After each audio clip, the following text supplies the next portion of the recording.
NITI Aayog member VK Paul tells NDTV that a plan to involve the private sector in the vaccination process will be announced in a few days. If you want to avoid another lockdown, wear a mask, says the Maharashtra Chief Minister as he announces a lockdown in Amravati till the 1st of March and curbs in Pune till the 28th of February as COVID-19 cases worryingly double in the last few days.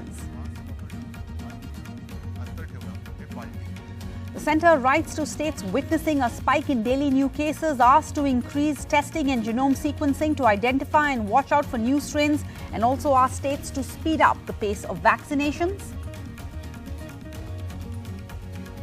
Two more Puducherry MLAs resign ahead of the trust vote. Congress and allies' strength drops to 12 out of 26 MLAs. The CBI to question Mamata Banerjee's nephew's wife in a coal scam case. Mamata roars, "We are tigers, we don't fear cats or rats or buckle under intimidation." Sonia Gandhi writes to the Prime Minister on rising fuel prices. She says it's baffling that prices increase despite moderate international prices. Says it's time to focus on solutions instead of giving excuses. And the Delhi High Court relies on NDTV's Ravish Kumar's report, a video report, while granting bail to 3 accused in the Delhi riots case.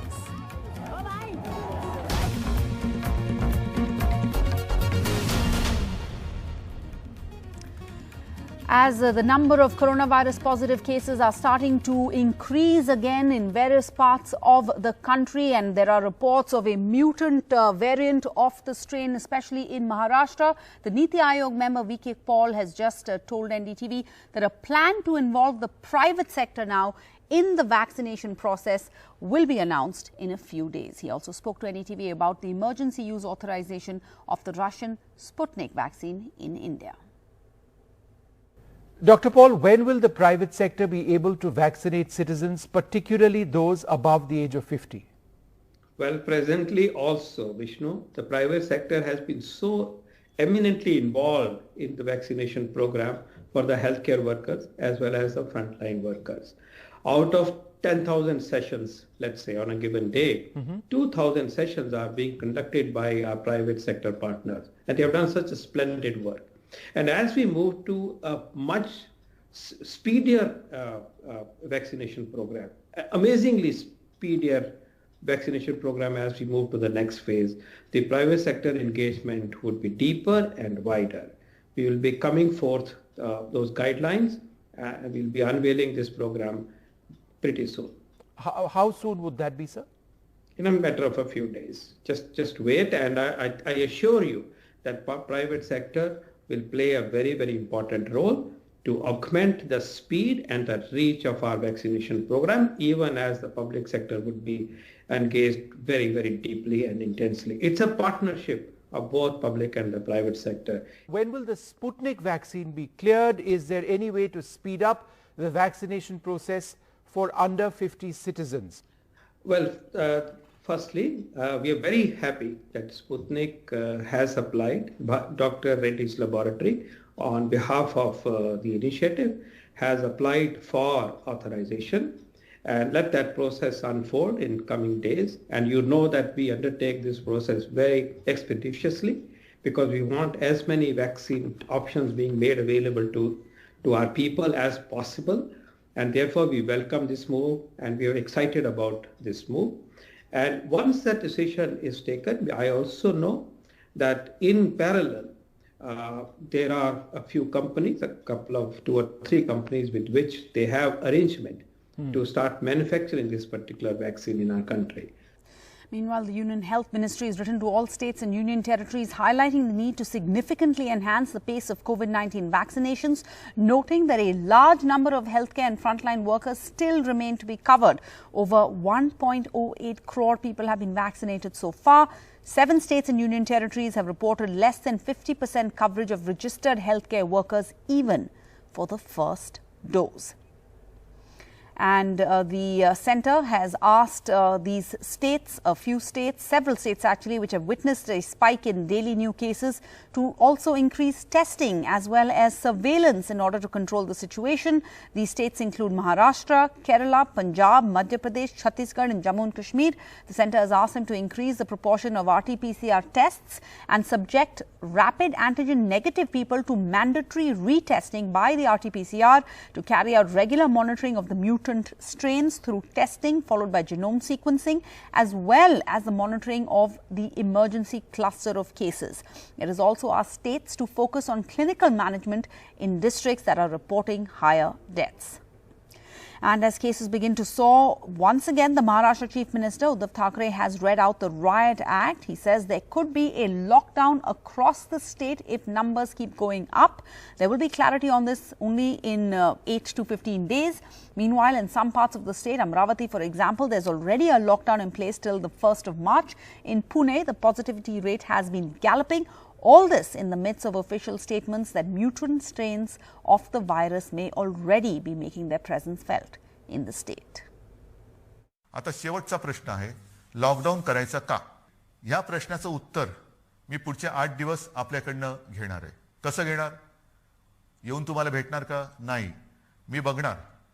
ज्यांना lockdown नको आहे ती लोक ह्या सूचना ज्या आहेत, mask वापरणं, हात धुणं आणि अंतर ठेवणं हे पाळतील. आणि ज्यांना लॉकडाऊन हवा आहे ते विना मास्कचे फिरतील. With Mumbai cases doubling in a week, the Maharashtra Chief Minister is getting tough.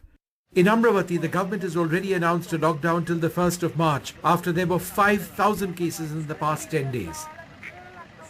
There are concerns that parts of Maharashtra, including Mumbai, Pune and the Vidarbha region, may be seeing the beginning of a new wave of corona cases. In Pune, the positivity rate has now touched 10%. It was between 4.5 to 5% just 15 days back. The biggest worry is the impact of new mutant strains of the virus, which have been detected. Data is still scarce, but experts have said that the rate of transmissibility is much higher. If you have a lot of variants or mutations which occur in the virus, your immune response to that will fall and you will be prone to, you could call it reinfection or infection with a new variant to which the immunity is not that strong. The new rules state that from 11 a.m. to 6 a.m. there will be action against those who walk out unnecessarily on the roads. Fruits, vegetables and milk vendors will be allowed to go out. Schools and colleges will remain closed till the 28th of February. Hotels, restaurants are allowed to stay open until 11 p.m. Police permission is required before marriage, political or social programs. आपण शाळा म्हणतो तेव्हा शाळा आणि college हे दोघांचा समावेश त्यामध्ये आहे. तसेच आपण या दरम्यान जे खासगी कोचिंग आहेत आणि खासगी ट्यूशन क्लासेस आहेत जिथे फिजिकल इंटरॅक्शन होत आहे तो सुद्धा बंद करण्याचा डिसिजन या कालावधी पुरता घेण्यात आलेला आहे आणि या कालावधी नंतरचा निर्णय त्याच्या नंतर घेण्यात येईल. याच्या व्यतिरिक्त हॉटेल्सची जे टायमिंग आहे, हॉटेल्स, बार्स, रेस्टॉरंट याची टायमिंग तो कमी करून 11 वाजता करण्यात आलेली आहे. Given this sudden increase in COVID cases, such harsh decisions are being taken by the Maharashtra government. Although experts say it would be too early to call this as the second wave of COVID in Maharashtra. In Mumbai, with camera person Rajendra Dayalkar, Sohit Mishra, NDTV.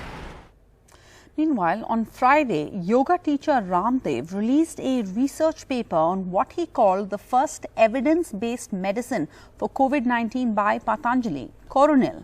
This in the presence of the Union Health Minister, Dr. Harshvardhan, and the Union Minister, Nitin Gadkari. But now in another controversy, the WHO, the World Health Organization, has said that it has not reviewed or certified the effectiveness of any traditional medicine for the treatment. COVID medicine Coronil, developed by Yoga Guru Ramdev's firm Patanjali, is again at the center of a controversy. The World Health Organization has clarified in a tweet that it has not reviewed or certified its efficacy. On Friday, Patanjali had claimed that Coronil is the first of its kind evidence-based medicine that can protect people from coronavirus. The launch event of Coronil was attended by Union Health Minister Dr. Harshvardhan and Transport Minister Nitin Gadkari in the presence of Patanjali Ayurved promoter Baba Ramdev. Patanjali had issued a statement saying, Coronel has received the Certificate of Pharmaceutical Product or COPP from the Ayush section of Central Drug Standard Control Organization as per the WHO certification scheme. One of the directors of Patanjali, Rakesh Mittal, had tweeted, Patanjali has made history in the field of Ayurveda as Coronel has been recognized by WHO as first evidence-based medicine for corona. He later deleted that tweet. However, Patanjali's managing director Acharya Balkrishna had later clarified that WHO neither approves nor disapproves drugs. So what is WHO's certification scheme? The WHO has provided provisions and benchmarks for such certifications, but does not certify or approve the medicine itself. WHO's GMP or Good Manufacturing Practices guidelines provide a set of quality control benchmarks to ensure that drugs are consistently produced and controlled to the quality standards appropriate for their intended use. If a country wants to import Patanjali's Coronel, it will request a CPP or Certificate of Pharmaceutical Product from India's drug regulator DCGI through Patanjali. The certificate will be issued by DCGI in accordance with the WHO's guidelines. The opposition also attacked government on the issue. Citing the WHO's clarification, Shiv Sena leader Priyanka Chaturvedi tweeted saying, I hope our health minister stops embarrassing the nation with such claims to promote Coronel. I strongly believe in Ayurveda, but to claim it as a WHO guaranteed cure against COVID and endorse it is nothing but cheating as well as misleading the nation. NDTV reached out to Patanjali and the Union Health Minister, but they remained unavailable for a comment. Last year in July, Patanjali had claimed that Coronel could provide strong protection against coronavirus. Later, the Ayush Ministry released a statement saying that Coronel could be sold only as an immunity booster and not as a cure. In New Delhi, this is Sukirti Dwivedi for NDTV. And two more MLAs resigned in Puducherry on Sunday in a major setback to the ruling Congress a day before the trust vote. One of them is from the Congress, the other from its ally, the DMK.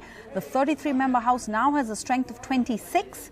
The Congress and allies have 12 and the NR Congress-led alliance 14.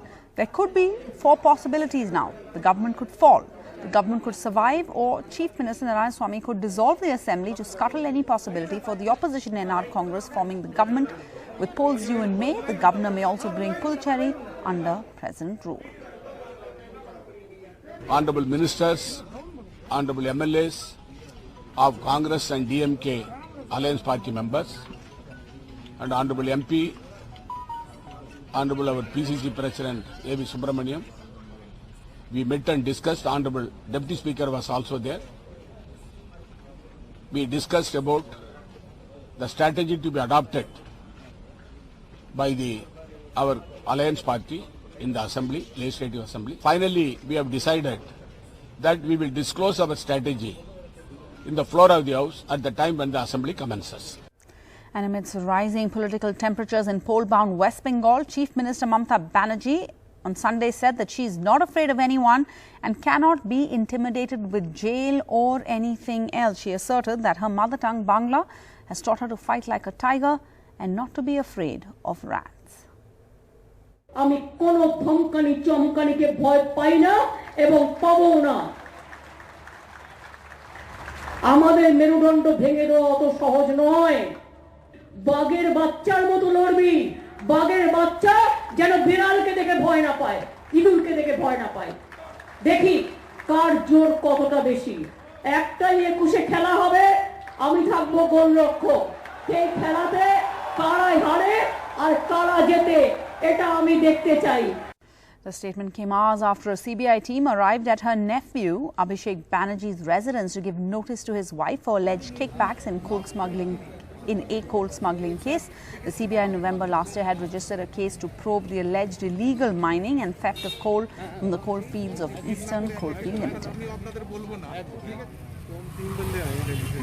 And as fuel prices hit historic unsustainable highs, petrol has breached the 100 rupee per litre mark in many parts of the country, and the Congress interim president Sonia Gandhi has written a letter to the Prime Minister regarding fuel price rise, saying that she's baffled that prices have increased despite moderate international prices. Crude oil prices are half of what it was during the UPA regime, and clearly the government has chosen to profiteer off people's misery, her letter says.